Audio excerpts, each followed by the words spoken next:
Hi kids, how are you? I think you're fine.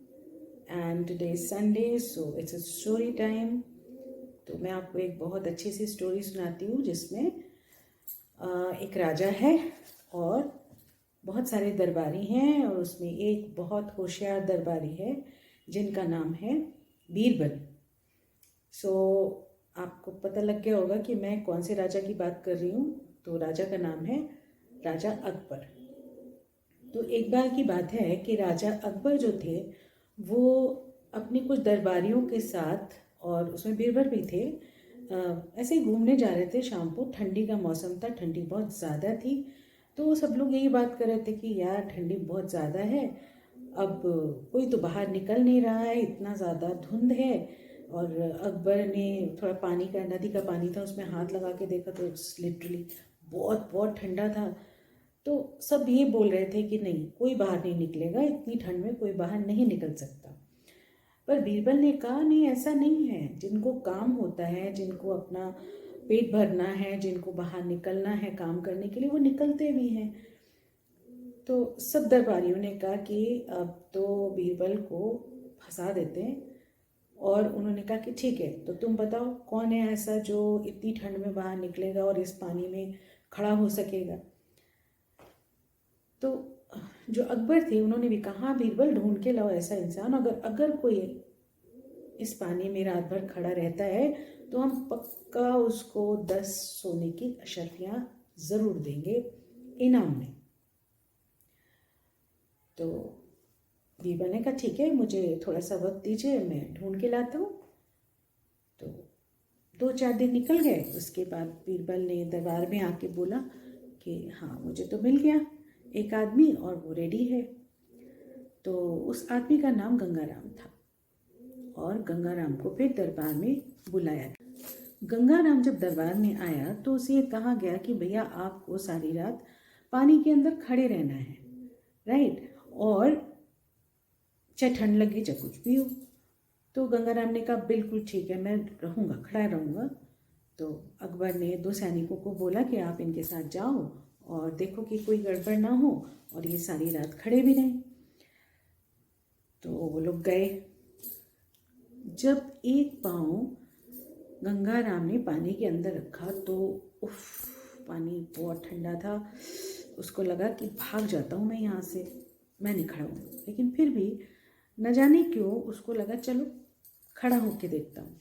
तो वह अंदर गया। बहुत ठंड थी, बहुत ज़्यादा ठंड थी, ठिठुर रहा था, पर समहाउ वो खड़ा रहा और सुबह हुई। अब जब सुबह हुई तो वो दरबार में वापस आया और सैनिकों ने भी ये बताया कि हाँ, ये सारी रात खड़ा था।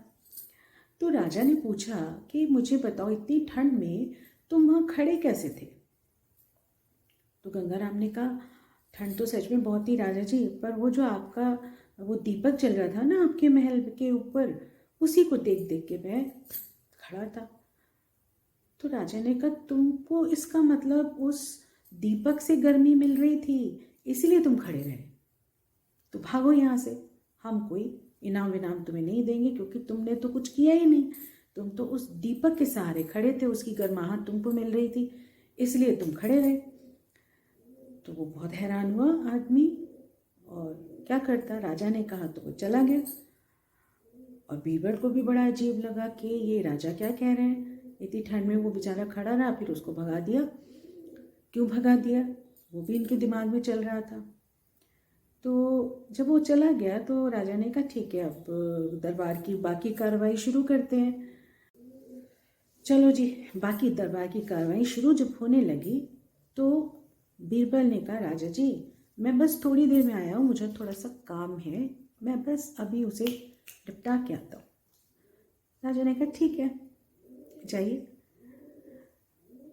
1 घंटा बीता, 2 घंटे बीते, 3 घंटे बीते, बीरबल का कहीं पता ही नहीं था। दोपहर हो गई। तो राजा ने कहा कि देखता हूँ, किसी को भेजता हूँ। तो उन्होंने एक सैनिक को भेजा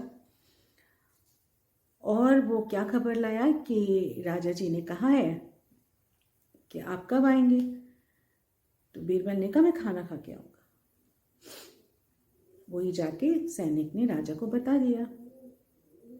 ठीक है, खाना खा के आएंगे। ओके, दोपहर का टाइम भी निकल गया, खाने का टाइम भी निकल गया। फिर इंतज़ार शुरू हुआ, करते करते करते करते शाम हो गई। बीरबल तब भी नहीं आए। तो राजा जी ने एक और सैनिक को भेजा। वो क्या खबर लाया कि राजा जी अभी भी उन्होंने खाना नहीं खाया, क्योंकि अब उनका खाना पका ही नहीं है, तो खाएंगे कैसे। तो जी राजा ने कहा खाना नहीं पका, क्यों, मैं जाके देखता हूँ ऐसा क्या कर रहे हैं बीरबल जो खाना नहीं पका और खाना नहीं खाया। तो वो अपने हाथी पे बैठ के 2-4 सैनिकों को लेकर पहुंच जाते हैं बीरबल के घर। ठक ठक ठक, दरवाजे पे नॉक करते हैं। दरवाजे पर बीरबल का एक नौकर आके दरवाज़ा खोलता है। अंदर जाते हैं राजा। अंदर जाकर कुछ अजीब सी चीज़ देखते हैं और उनको बड़ा अजीब लगता है कि यार ये इतना इतना बुद्धिमान होकर आज ये क्या कर रहा है।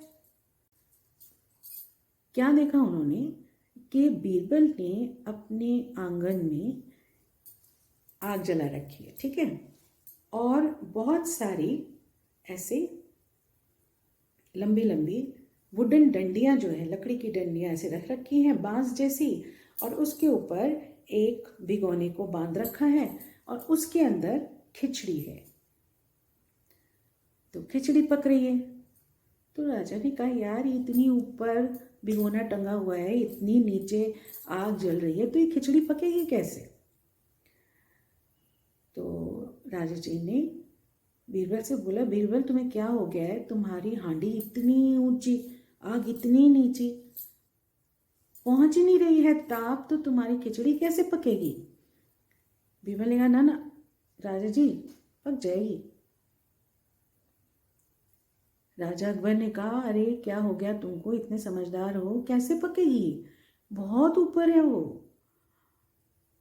बीरबल ने फिर कहा ना ना राजा जी मुझे पक्का पता है कि ये पक जाएगी।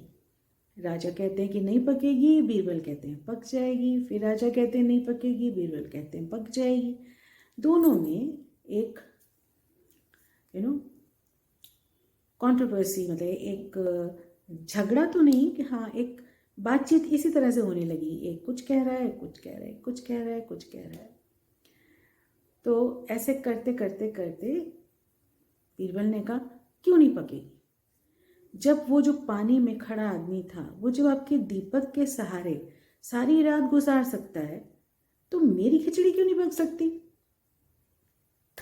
अरे बाप रे, जैसे ही बीरबल ने कहा तो राजा को ये बात समझ में आ गई कि बीरबल उन्हें क्या समझाना चाहते हैं, और उनको इस बात का पता भी चला और इस भूल का एहसास हुआ कि मैंने कुछ तो गलत किया, राइट।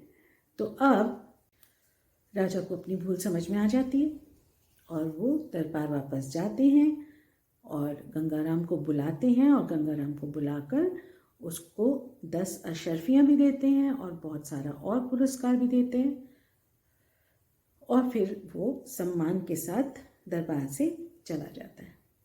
और बीरबल की बात उनको बिल्कुल समझ में आ जाती है कि कुछ भी हो, कैसे भी हो, कोई इंसान जब किसी काम को करता है तो उसका सम्मान करना या उसको समझना कितना ज़्यादा ज़रूरी होता है। तो इस तरह बीरबल ने अपनी बात को राजा अकबर तक पहुंचाई और उन्हें समझाया भी, राइट। तो बीरबल के किस्से तो बहुत ज़्यादा मशहूर हैं, आपने और भी कहानियाँ उनकी सुनी होंगी, लेकिन हर कहानी में एक कोई ना कोई अच्छी वाली बहुत अच्छी सी सीख रहती है सबके लिए, क्योंकि वो वैसे भी बहुत ज़्यादा दिमाग वाले थे, बहुत ज़्यादा इंटेलिजेंट थे, और किसी भी परेशानी को, किसी भी समस्या को बहुत जल्दी सॉल्व कर लेते थे। ओके, तो आई होप आपको कहानी अच्छी लगी होगी, एंड नेक्स्ट संडे फिर मिलते हैं। Okay, bye bye.